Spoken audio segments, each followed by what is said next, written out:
Last Handful of Clover, a novel by Wess Mongo Jolley, read by the author.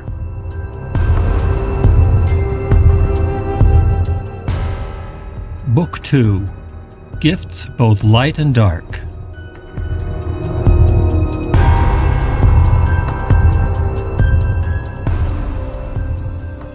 Chapter 62, The Kraken. June 15th, 5 o'clock a.m. It may not be in the middle of nowhere, as they say, but you can certainly see it from there. Located 85 miles west of Salt Lake City, the Dugway Proving Grounds is one of the largest military installations of its kind in the world. It encompasses more than 1,200 square miles of desolate desert wilderness and has one of the most tightly controlled security infrastructures in the world. At the eastern edge of those 1,200 square miles is the city of Dugway. Close to 2,000 people live and work in this combination small town, army base, and research laboratory, in a location that is as isolated as any in the contiguous United States. Less than a mile before the town and the research laboratories on State Highway 199, the only road into the base from the east, there is a security checkpoint. There is no wall or fence, but with concrete abutments, hidden armed guards, and invisible aerial backup, the Army ensures that no visitors will ever enter the town or the base uninvited. The LDS Church of Dugway, better known as the Dugway Ward House, is just a quarter of a mile outside of this security perimeter. If you stand in front of the ward house and look to your left, you can see the guard station and its concrete barriers. Each Sunday morning, the Mormons living in Dugway parade out past the barricades for their devotions, where they hear their bishop speak of peace and love and goodwill among men. After the services, they parade back through the multiple layers of security and heavily armed guards into a facility that researches some of the most deadly and terrifying weapons ever invented by man. For make no mistake, the business of the Dugway Proving Grounds has always been the business of death. From their early studies of chemical and biological weapons in the midst of World War II, through the Cold War and up to the present day, the lethality of the bombs, nerve agents, and other weapons studied in Dugway had grown steadily more horrific, steadily more terrifying.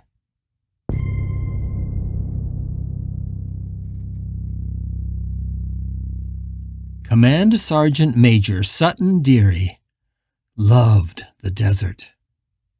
He felt at home in the dry vastness of it, and he loved that it was so unforgiving. He loved the isolation, and he loved the endless open skies. And most of all, he loved that the desert and the Dugway Proving Grounds were both in the same business. His business. The business of death. The little orphan boy who had survived the horrific car accident when he was just 5 years old was now the head of security for the West Desert Test Center, a complex of top-secret labs several miles to the west of Dugway. On this still, dark Monday morning in June, Sutton Deary, also known as George Drouillard, also known as God, and also known by some simply as the Wanderer, was not in his office at the West Desert Test Center. Instead, he was parked behind the Mormon Ward House, just a stone's throw from those daunting security checkpoints. And while he should have been reveling in anticipation for what was to come, his mind was troubled. The gathering of his angels had been beautiful, but it was also not quite as he had planned it. How glorious they had looked, the Wanderer thought, remembering the scene just outside the temple grounds. Never before had he assembled all his angels in one place, and never had he looked upon them with his human eyes. They were stunning there in the plaza, arrayed before him like soldiers prepared for war. They had all suffered so much, and their pain showed in their aged faces, in their bloodied garments, or in their stark nakedness. To him, they were all beautiful, and they were all horrible. He had spoken to his angels, but not with his human mouth. His tongue did not move, and yet they heard the familiar voice that had spoken to each of them individually for years. He spoke to them with love and compassion. He told them their journey was almost done, that through their faith and devotion he would open their doors and lead them all to the ocean of God. There, he told them, they would bathe in his love and devotion through all eternity, never again to be tortured with memories of what they had lost, as they had been tortured every moment in this horrible valley. It had all been lies, of course. But wasn't that his right, as God, to lie? After all, gods had lied to humanity since the beginning. What mattered was that they believed his lies, and had raised their hands to him in supplication and adoration. It had all been so beautiful and so perfect. And then Richard Pratt had spoiled it. He had not expected the strange and disconcerting new ghost to be at the gathering. In fact, he had not been thinking about the disruptor at all. It wasn't until he stepped down from the edge of the fountain that Pratt's presence had asserted itself like one blindingly brilliant turquoise star amongst the sea of red. For a moment he had struggled to get a sense of exactly where Pratt was in the crowd, but his mind had rebelled, and suddenly Sutton Deary was assaulted by something that he had not felt in years. Fear. The terror became so acute, so fast, that Sutton had bolted from the gathering, barely getting into his jeep and roaring down North Temple as the brilliant blue star of Richard Pratt turned the corner of the temple grounds. It wasn't until he was a dozen blocks away that Sutton's fear finally released its icy grip on his mind, and he realized he had left without his two companions. No matter, he thought, his hands tense upon the steering wheel. My dark ones know what to do. They can gather their charge and bring him to me on foot. There's plenty of time. But Richard Pratt, the disruptor, had continued to weigh on his mind as he zipped down the dark and empty streets of Salt Lake City, and his fear quickly morphed into anger. Pratt had tarnished what would have been a glorious night. Sutton had intended to tour the city after dispatching his angels, looking for one last time on the doomed city before heading back to Dugway.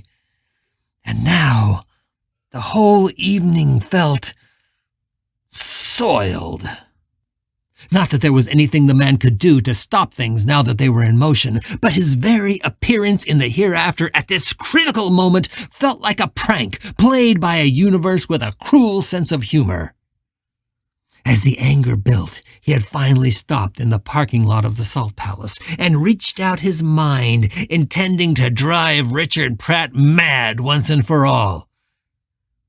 That, too, had not gone at all as he had hoped. And on the drive back across the desert, Pratt's words played over and over in his mind. Twila, the man had said. He had used that name, which meant nothing to Sutton, but it had stuck in his mind like a poppy seed can get stuck in the teeth. He kept worrying at it, but he could not dislodge it.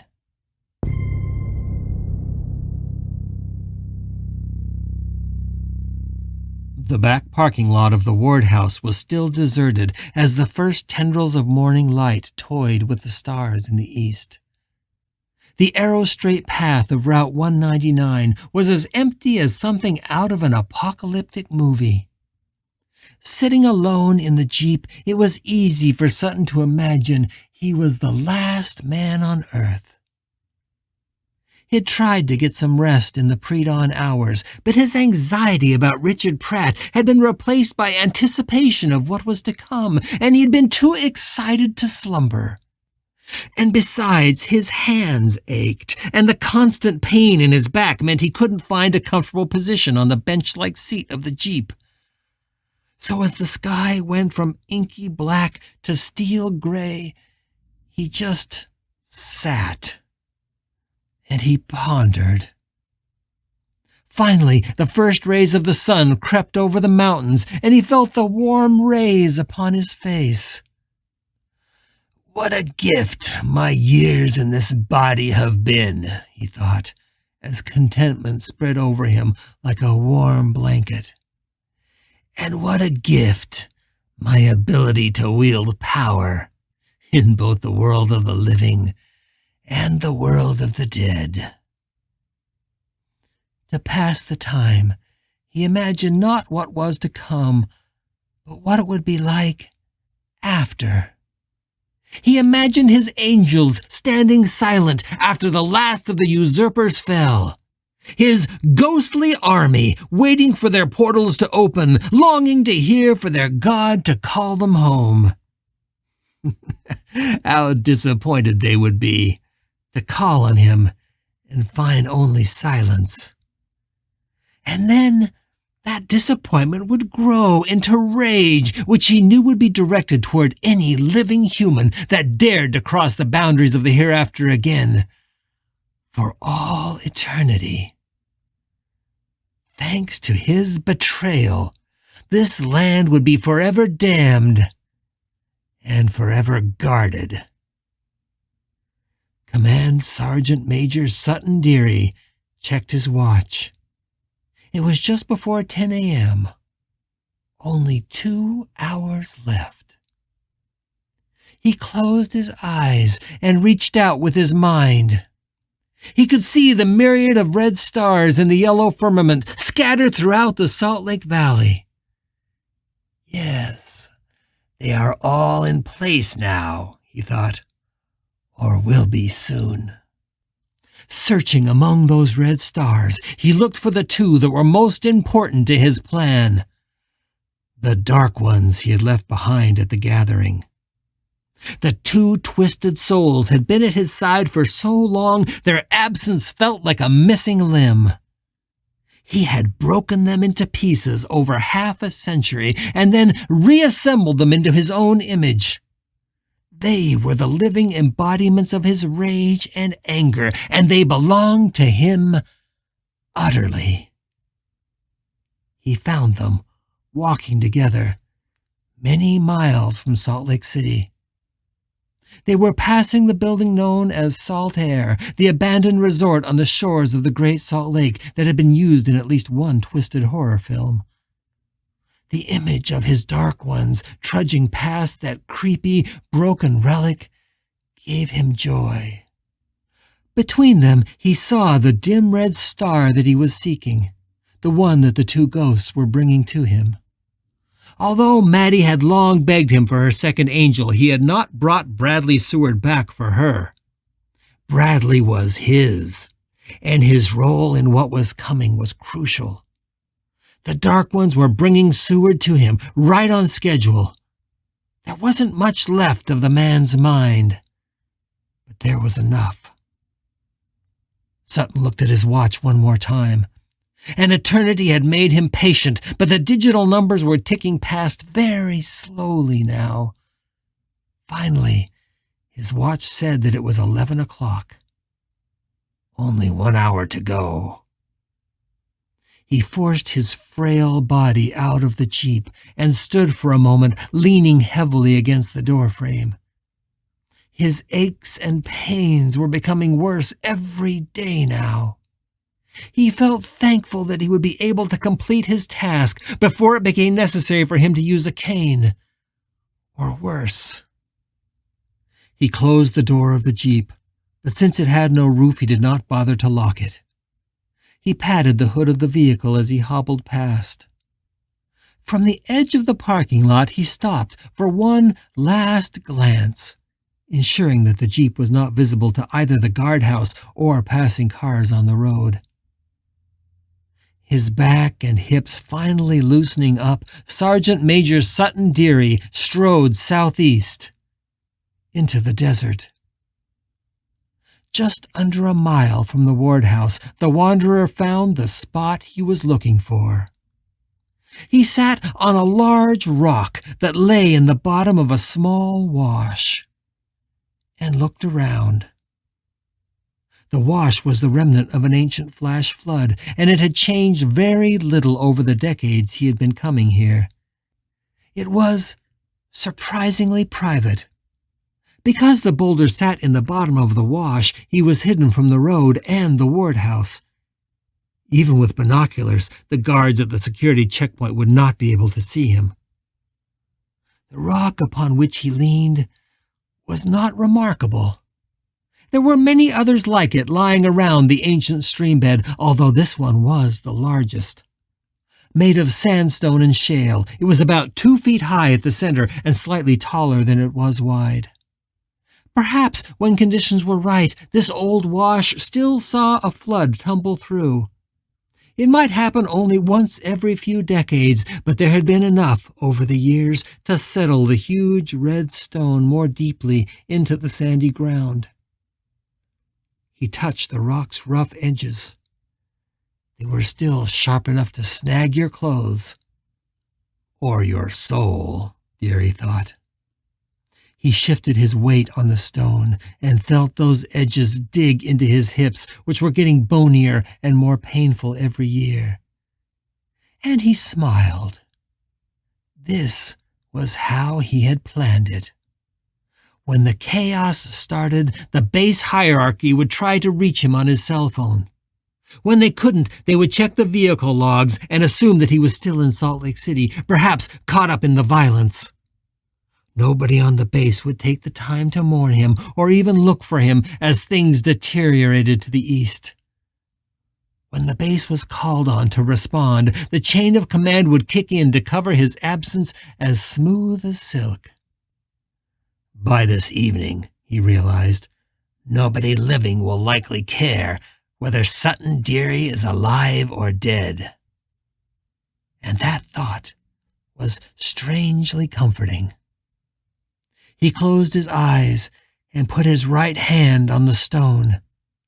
As always, the touch of it brought him strange visions, almost like memories. You picked up this stone, the thought came unbidden. You picked it up, and it crashed down upon you. Yes, that I remember. And only God is capable of such feats.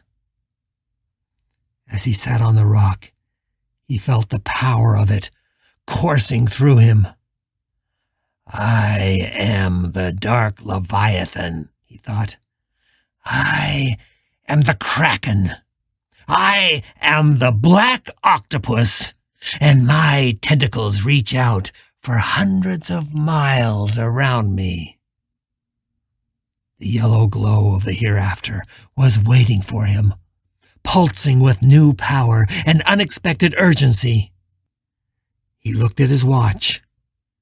It was 11:59. It was time. Taking the watch off, he threw it into the desert. Then he closed his eyes and spread his hands wide. He flexed his fingers, feeling the power pulse up and through them. The power that was the only thing that quelled the ache in his hands and in his back. This body is almost done, he thought, but it will last me through what I need to do. He took a deep breath, spread his tentacles wide, and began.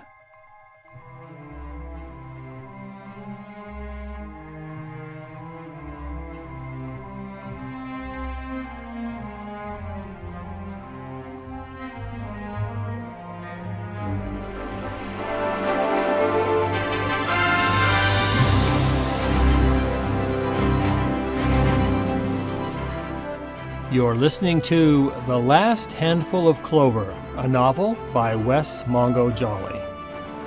If you're enjoying this audiobook, please consider supporting the author on Patreon. That's patreon.com/Wess Mongo Jolley. And for more information, check out the author's website at wessmongojolley.com. That's WESSMONGOJOLLEY.com. Thanks for listening and stay tuned for more episodes.